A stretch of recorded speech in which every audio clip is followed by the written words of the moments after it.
You've heard some great talk so far about fat grafting. I'm going to transition over to fillers, but as I said earlier in the introduction, this is going to be a universal talk in terms of aesthetics. I'm going to first start this talk about some of the key points about fat grafting that I want you to take home. Macintosh?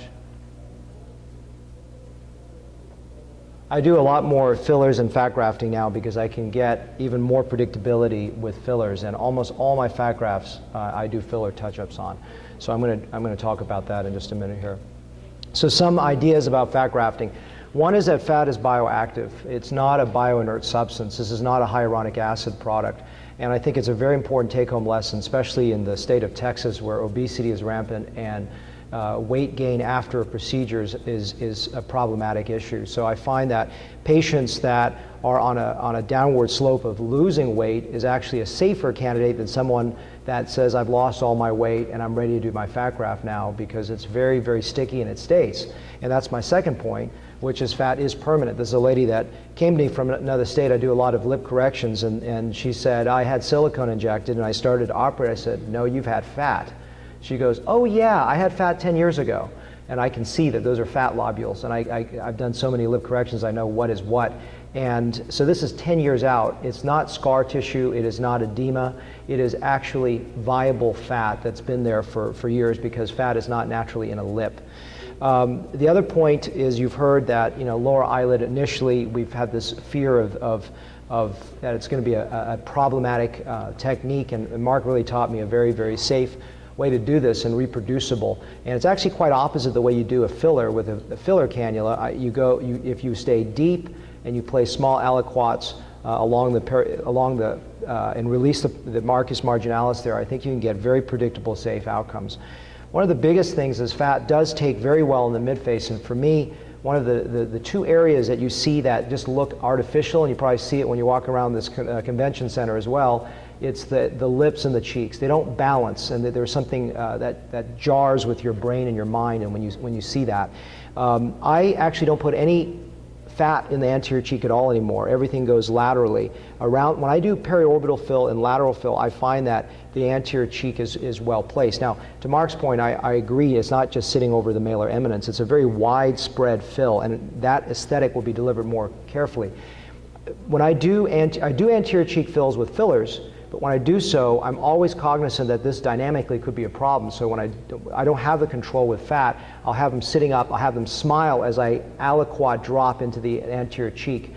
Because fat, because it takes so well in the anterior cheek, sometimes that proportionality that stays at 3, 6, or 9 months starts to evolve, where as aging progresses, especially if they have a lot of sun damage and they overcome their fat by ongoing volume loss, the anterior cheek starts to have a disparity with the surrounding face. So I fill a lot of outer faces, and you'll see why when I talk about the larger aesthetic here. I say cut the voodoo, which is, as you heard, quantifiably fat is very hard to measure, and I don't like to just try to fill a tear trough or segment what I do. I've tried PRP, I've tried all different types of things to help improve viability, and I find that fat still has an unpredictable quality, but as you've heard from two great speakers, when you coat the face, it just makes a magical transformation where the person looks better, and that's the end objective. We don't want to try to worry, is a line of face, is a part of the face perfect, because if you do that, you're going to have dissatisfied patients. I use fillers for that. Fat is a baseline mattress fill. It's like the mattress of a bed. It's the foundation work for the bed. It's the foundation work for the face. Accordingly, I only do one session. So I find that in my hands, what I'm concerned about with multiple fat graft sessions is two problems: underfill and overfill, because there's some resorption. So if you said the person's not quite happy with the fat, you go back again, well, you may not knock it out, because a linear deficit is not easily knocked out with a very soft, deeply filled product. When a little filler in the office can take care of it. So as you know the old saying, a difference between an education and an excuse: an education is told before and excuse is afterwards. I tell every patient, if you want more flawlessness to your face, which is unachievable to begin with, but an improvement, you need to understand that a office-based product will help you. So everything I do, I say surgery is shooting for an 80% result. Small things in the office will help me finesse it. And if you try, even a worse risk than underfilling is if you go back and do multiple sessions of fat grafting, you may have an overfilled situation. So you either underfill or overfill. Rarely are you going to get it targeted right.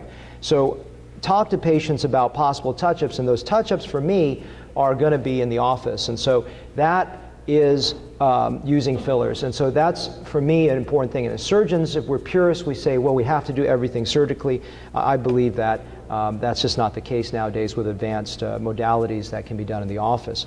And I believe fat is just not good for surface flaws. So a lot of people use fat to try to nudge into a nook and cranny and fix this little area. My personal philosophy is you're going to have very dissatisfied patients if you try to do that. So I think fillers are the new fat. I still do fat, but it's a lot less. And for me, it's the great person who's just really, really gaunt, but has good donor supply. That person is a great candidate for fat. For other people that are younger, and with small touch-ups, I go to fillers because I think it's a lot easier.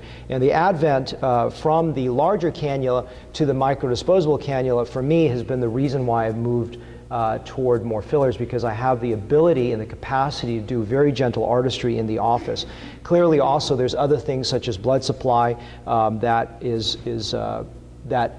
cannulas offer, whether it's a microdisposable in the office or a larger one. And if you look, that circular volume loss around the eyes, around the mouth, around the face is what we're going to talk about briefly in terms of introducing aesthetic.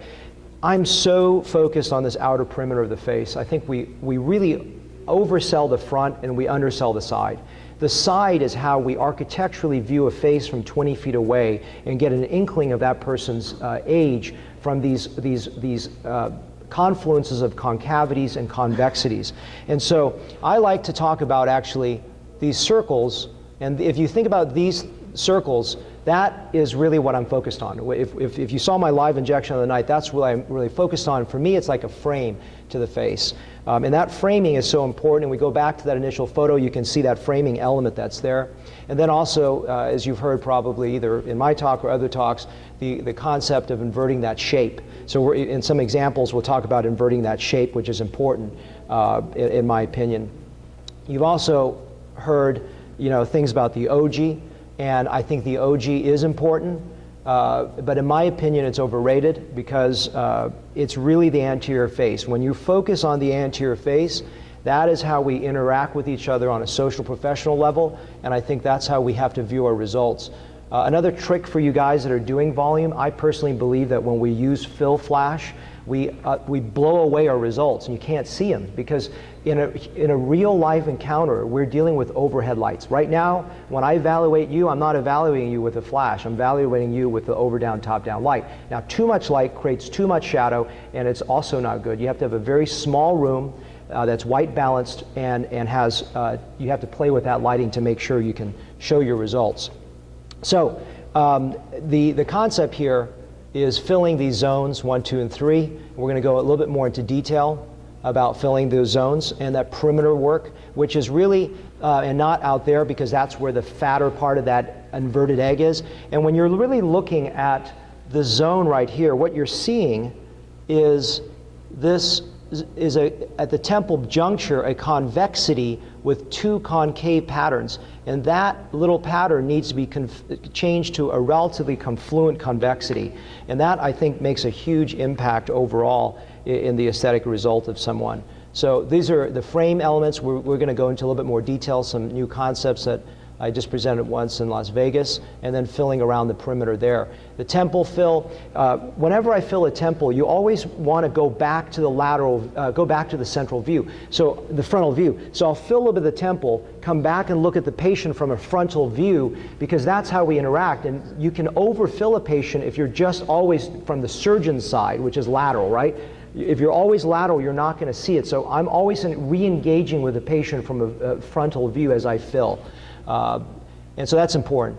And then just filling the cheek, as you heard, where I'm focused more now is that outer portion. I don't really do too much in this zone anymore. I really focus here unless someone's truly deflated. I'll start here, see what changes here, and then go here and here.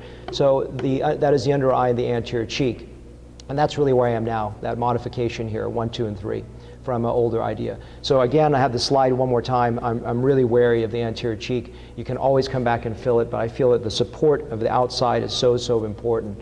So let's talk about framing the eye. A new concept that I've come up with this year is rethinking those circles as triangles, asymmetric triangles.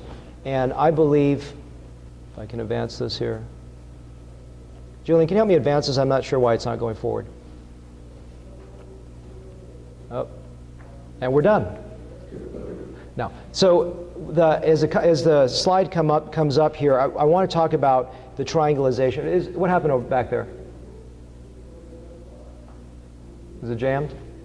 All right, so as that comes back up, the circle can be refined with a concept of two asymmetric triangles. Essentially what that is, it's a, perfect. Okay, so the initial circle, I like to talk about this asymmetric triangle, where you have a shorter limb medially, focused on the apex where that supraorbital notch is, and then a longer lateral limb, and the exact opposite, a longer medial limb and a shorter lateral limb. So when I start to fill now, whether it's a fat graft or a filler, I start with this position. Now here's the reason why. If we start to look at this as brow descent, where there's this ptotic outer brow, it's really what it is oftentimes that can be masked is this notch. When I fill this notch, this changes the angle to be more, instead of a triangle, into a horizontal shape. So I'll fill this little notch, look at it, fill a little bit more laterally if I need to. And a lot of times, in 90% of the cases, I fill that and we're done. But if I fill a bit here, fill a bit here, and fill a bit here, I inch going out this way. On the bottom side, besides just filling this tear trough we're so focused on, we have to look at the lateral canthus, and sometimes this little hollow here, and then you sometimes have this residual apex. So I'll come back and fill here just so that you can sort of knock out that component there where it looks like a triangle, so that the eye is better framed where this has been dropped down. Now I filled the whole brow here, including the lateral recess, but I filled this, and now you don't see the verticality or the triangulation of the eye. So these are just the ideas that I showed in terms of entry points. Yes, I did. That's Botox too. Everyone gets a little Botox, magic sauce. So this is filling here, filling up, and then I come back from the same point oftentimes, but no big deal if I fill more. These are, again, points, and this is just that extra little fill if I need to come back and touch it up a little bit more. And these are again, talking about how I enter with a cannula, not with fat, because fat goes vertical and perpendicular to the rim rather than parallel. And this idea that De Maio from Brazil came up with, I think is genius, is, and I'm really focused on filling this outer portion first. If the person has a budget for me to do more work out here to structure the face instead of just going straight to the orbital rim with fillers, I'm going to start filling the zone, because I really believe it starts to lift the entire face and create support. So I'm killing two birds with one stone. I'm first structurally improving the outer face, creating a better arc of a confluent convexity, and I'm supporting the lower eyelid and supporting the anterior cheek. I don't go to the anterior cheek with a filler until I've supported the outer face. So the outer face always takes a priority, and then I come back and fill it. So this is really an amazing thing. I angle with my cannula about 45 degrees toward the periosteum. I don't go obviously under the periosteum, but I go toward the periosteum, below muscle, and start to push and lift that zone up before I continue. And that is how I basically support that outer area and start to improve that zone.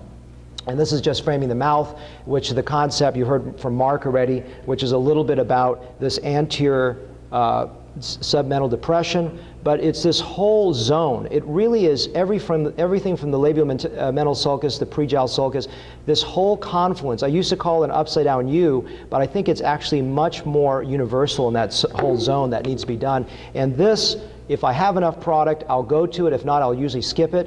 If I have a choice, I'll just work on the canine area. I liken it to remodeling a house. So when I figure out what the patient's budget is in terms of fillers, I will then work to put a little bit in, see if my right brain says that's attractive enough. If it is, I move on. If it's, you know what, they need more, they're still not looking good enough, I stay there. I mentally go through priorities. And those priorities, so if I have 4 syringes to fill, I'm going to start working with the first one, seeing where I can go with that, and I mentally plan the whole thing. So I start to fill. So example would be, let's say these are all the highlights and contours I want to work on. And then so what I would do is I'm going to determine how am I going to fill these zones. and I hit priority zones, and that my eye constantly engages if I'm running out of product to do it. So these may be the zones of priorities, and if I have one syringe, I may just fill this much of each of those. If I have 2 syringes, I'm going to go to there. If I have 3, and this is the art. So same thing I would encourage you is when you look at a panfacial fill with fat, same thing with a filler. Don't just fill a fold. Don't fill a cheek. Look a little bit here, use your right brain, look at the frontal view. Is it more attractive? Go to the next shadow. Is that shadow good enough? Well, do I have enough product? And I'm constantly gauging how many, with the number of syringes that have been allocated to me, what can I design? So I work backwards from a budgetary constraint and design the face accordingly. And that's basically just conceptually how I plan it. And I believe everything is asymptotic. So in other words, I am never going to get to perfection, and I tell a patient that on the front end, because people say in the past, you know, you've filled my lower eyelid 4 times and I still have a little line there. And so now I tell every patient, I'm not going to efface everything. I'm just going to improve. I say I take 2 steps back and 2 steps forward and 1 step back, no matter what modality I use. I like this vibration device. I don't have any affiliation with the company. No disclosure whatsoever for anything, and it allows me to get very far into the zone to vibrate in that area and still be far away with the assistant's hand. The assistant's holding this, not me. And then I like this other product. Again, I don't have any affiliation with them. I spray every patient with this, and really the CEO told me within a second it kills all the viruses, funguses, and bacteria. So I wipe them down with chlorhexidine, then I spray them. It's safe in the eyes, safe in the mouth, and then you don't even have to let it dry. You can start working. So just some very quick examples. When we're finishing, we're running out of time. This is my assistant just reshaping the face, ovalizing it. I like the word oval, so we're ovalizing the face. This is a little heavier jowl, so I've restructured it. Obviously framing the eye and the mouth. Sorry, she has a little bit more makeup. She was on a news show with me, but this is taking a square face and ovalizing it, framing the eyes. This is taking a square face and ovalizing it. And this is all just done with fillers. This is 36 on the left and 42 on the right. This is ongoing filling, just reshaping the oval. And this is one you saw before, 49 years old. This is taking a face that's had an overdone brow lift, and this is 53 on the left, 60 on the right. And this is ongoing filling to resculpture the face to make it top heavy instead of bottom heavy. So I always encourage everyone that I lecture to really seriously consider not just filling for the sake of filling, but engaging your artistic side to see what is worthwhile. Thank you.